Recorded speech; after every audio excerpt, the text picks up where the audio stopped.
गोस्वामी तुलसीदास जी ने रामचरितमानस के शुरुआत में जब मंगलाचरण किया तो मंगलाचरण का प्रथम श्लोक वो लिख रहे हैं। गोस्वामी तुलसीदास जी कह रहे हैं वर्णानाम अर्थ संघानाम, वर्णानाम अर्थ संघानाम रसानाम छंदसामपि मंगलानाम च कर्तारौ वंदे वाणी विनायकौ।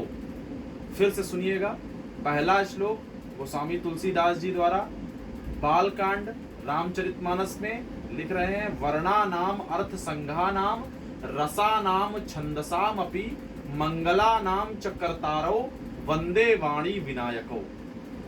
इस श्लोक में, इस मंगलाचरण के प्रथम श्लोक में वो भाव छुपे हुए हैं जो शायद व्यक्ति को आज के नैतिक जीवन में समझने की आवश्यकता है कि हम क्या करें तो क्या हो और क्या ना करें। क्या कह रहे हैं गोस्वामी तुलसीदास जी? सर्वप्रथम किसकी वंदना कर रहे हैं? वर्णों की। वर्ण, वर्ण मतलब जिसको बोलते हैं वर्णमाला में प्रयुक्त होने वाले वर्ण, छोटा आ, बड़ा आ, छोटी ई, बड़ी ई और इसी प्रकार ज्ञा तक, जो ज्ञा से ज्ञानी, ये सभी वर्ण के अंग हैं, वर्णमाला के अंग हैं और इनको वर्ण कहा जाता है। तो सर्वप्रथम गोस्वामी तुलसीदास जी इन वर्णों को प्रणाम कर रहे हैं। वर्णानाम, वर्ण को मैं प्रणाम करता हूं। वर्णानाम अर्थ संघानाम, और फिर वर्णों से मिलने वाले उनके अर्थों के समूहों को, मतलब जो वर्ण से शब्द बन गए, शब्द से फिर जो वाक्य बन गए, वर्ण अर्थ, अर्थों के समूह और उनसे प्राप्त होने वाले शब्द, और फिर वर्णानाम अर्थ संज्ञानाम रसानाम और उनसे प्राप्त होने वाले रस, छंदों को मैं प्रणाम करता हूं। गोस्वामी तुलसीदास जी की दैन्यता देखिए, कितनी दैन्य गोस्वामी तुलसीदास जी हैं। कवि होने के साथ साथ, विद्वता होने के साथ साथ व्यक्ति में जितनी ज्यादा दैन्यता की आवश्यकता है उससे भी कहीं उपरोक्त वृद्धि करती हुई उनकी दैन्यता है। क्या कह रहे हैं कि वर्णों के अर्थों के बाद में प्राप्त उनके शब्दों से रस और छंद, उनको मैं प्रणाम करता हूं। मान लीजिए वर्ण है, जब तक हम वर्णों का ज्ञान नहीं होगा तब तक हम ना भगवान के विषय में कुछ लिख सकते हैं और ना भगवान के विषय में कुछ जान सकते हैं।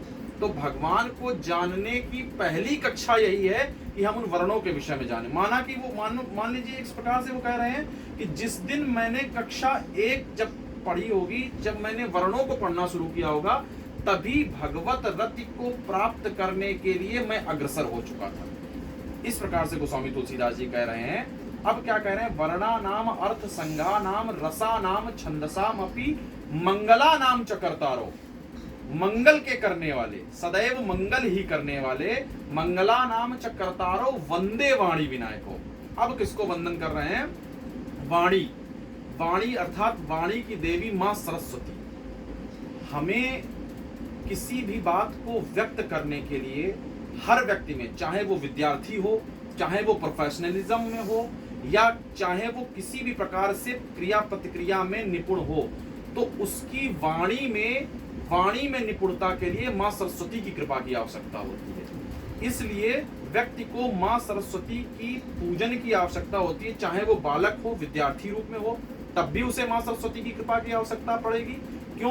क्योंकि मां सरस्वती की जब कृपा होगी तभी उसकी वाणी से वो शब्द रूप में कहने की क्षमता आ पाएगी। तो सर्वप्रथम वो किसको प्रणाम कर रहे हैं? कह रहे हैं वंदे वाणी, और इसके बाद विनायको, भगवान गणेश जी को। गणेश जी ज्ञान के देवता हैं। हर विद्यार्थी के लिए, जिसको भी ये जानना हो कि ज्ञान की प्राप्ति कहां से होती है, तो गणेश जी ही ज्ञान के देवता हैं। मंगल करण, गणेश जी ही मंगल के कारक हैं और गणेश जी ही कभी कभी अमंगल के भी कारण बन जाते हैं। जब हम किसी कार्य को शुरुआत करने से पूर्व गणेश जी की वंदना कर लें तो वह कार्य पूर्ण हो जाता है, और वही गणेश जी की वंदना न करें तो हो सकता है उस जगह अमंगल भी हो जाए। कई दृष्टांतों से भरा पड़ा है अपना ये कथानक कि कई बार ऐसा हुआ है। तो गणेश जी ज्ञान के देवता हैं, मां सरस्वती जी वाणी की देवी हैं। वाणी से हमें क्या कैसे बोलना है इसका गुण सरस्वती जी देती हैं, और क्या बोलना है कोई व्यक्ति हो कि क्या बोलना है इसको गणेश जी, मतलब ज्ञान जो हमारे अंदर हृदय में आएगा। मान लीजिए कोई व्यक्ति है, उसके अंदर बोलने की क्षमता तो बहुत अच्छी है, लेकिन उसको क्या बोलना है, उसके अंदर कंटेंट्स नहीं है, उसके अंदर सामग्रियां नहीं है कि वो क्या बोले। और किसी के अंदर बहुत कुछ बोलने की क्षमता है लेकिन वो व्यक्त नहीं कर पा रहा है, तो मतलब उसके ऊपर सरस्वती जी की कृपा नहीं है। इसलिए क्या बोलना है, वो जो सामग्री है बोलने की उसको गणेश जी देते हैं, और कैसे बोलना है ये सरस्वती जी देती हैं। देखिए गोस्वामी तुलसीदास जी की चतुराई, एक साथ दोनों की वंदना कर रहे हैं पहले ही श्लोक में कि हमें गणेश जी बोलने की गुणवत्ता को बढ़ाएं, और मां सरस्वती जी कृपा करें कि हम उस गुणवत्ता को लोगों के सामने प्रदर्शित कर पाएं। एक अच्छे ज्ञानी वक्ता के पास इन दोनों देवी देवताओं, जो ज्ञान के देव गणेश जी और वक्तत्व की देवी अधिष्ठात्री देवी सरस्वती जी की कृपा होने की अत्यंत आवश्यकता है।